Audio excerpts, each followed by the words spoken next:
High guys, welcome my Facebook blog. আর আজকে হচ্ছে রাকিবের রিসেপশন। তো হ্যাঁ, রিসেপশন। ওকে, তো শুরু হচ্ছে খাওয়া দাওয়া থেকে, দেখিয়ে দিচ্ছি। আমাকে একটা দাও না।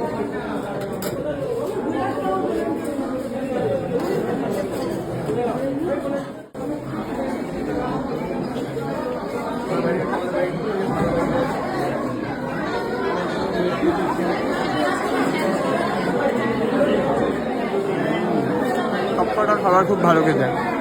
এবার আমরা নিচে যাবো, নিচে গিয়ে হচ্ছে মসজিদর কাউন্টার আছে, সেখান থেকে খাবো। চলো।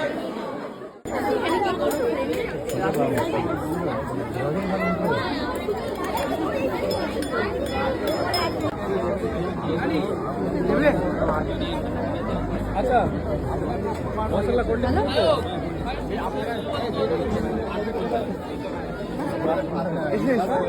দাদা